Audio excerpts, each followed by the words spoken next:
We are taking a look at Lewis structures here, and so far we've looked at building just some simple diatomic molecules using this Lewis dots and connecting them method. We're going to look at one more molecule similar to that. So you have space to practice some here, and down at the bottom we want to look at CH2O. This is an organic molecule, so we see it has carbons and often hydrogens with it. The carbon is going to be central to that molecule. Hydrogens are always on the outside of a molecule because they only have one valence electron, so they have to reach in just with that one. Carbon, if you remember, is here in group 4, so it's got 4 valence electrons. Don't pair any of those up, they want their space. And then oxygen will have to connect into the carbon as well. It has 6 valence electrons, so first 4, and then 5, and then 6. So now I'm ready to connect. Always go with single bonds first. Keep it as easy as possible. So hydrogens are happy. Here's unpaired to unpaired there. Now, at this point, you don't want to stop. It should scream out trouble to you that you see unpaired electrons. Those are going to be very unstable. Also, if I counted the electrons around carbon, it would be 7. If I count the electrons around oxygen, 2, 4, 6, 7, we're not to 8 yet. So these unpaired electrons are going to pair up with each other. This is kind of my rough draft, so it's okay if it's a little bit messy. If I redraw it, and I could even straighten out my lone pairs on oxygens if I wanted to, this is what that same structure would look like. Single bond, and then double bond. And that ends up giving me 8 electrons around oxygen, 8 around carbon, and 2 for each hydrogen. So those are kind of the connect the dot method of solving these Lewis structures. Now, we have an alternate way that you'll see in the textbook and maybe online, alternate way to draw Lewis structures.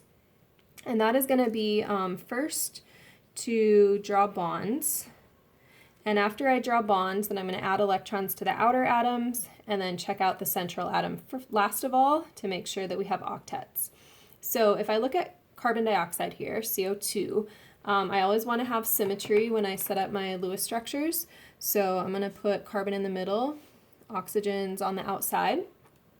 And what's different in this, I'm going to call it the 3B method, is I'm going to count up valence electrons. So carbon, again, I would look on my table here and say carbon has 4, and then each oxygen has 6 valence electrons.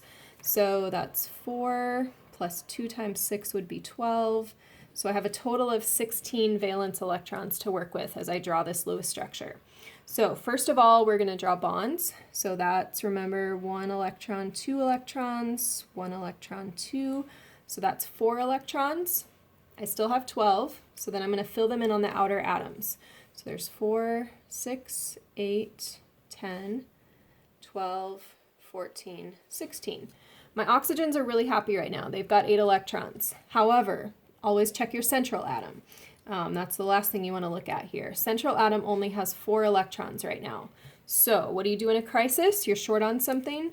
You are going to have your friendly neighbors pitch in to help out. So each oxygen pitches in. We don't want to burden one oxygen more than the other with sharing.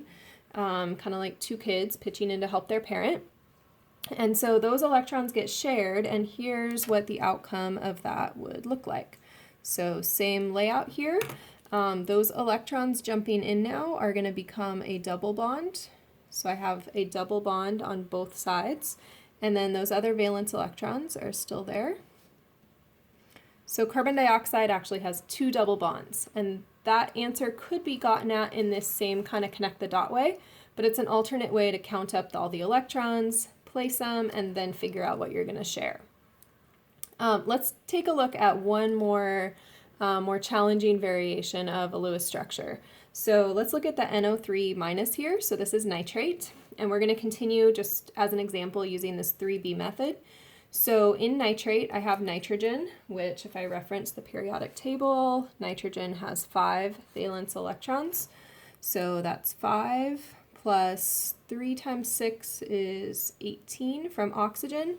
And then the new piece here is that there's this negative charge. That's an electron, right? So I'm going to add an electron, so that's 23, 24 total electrons I have to work with. I want to have some symmetry as I draw this. First element is going to be the central one, and it's going to be surrounded by the oxygens. First thing I do, I draw bonds, and then I'm going to add electrons to the outer atoms. So I'm going to draw 2 electrons, 4, 6. So I've used up 6 electrons now, so that gives me 18 more to put around here. So 2, 4, 6, 8, 10, 12, 14, 16, 18.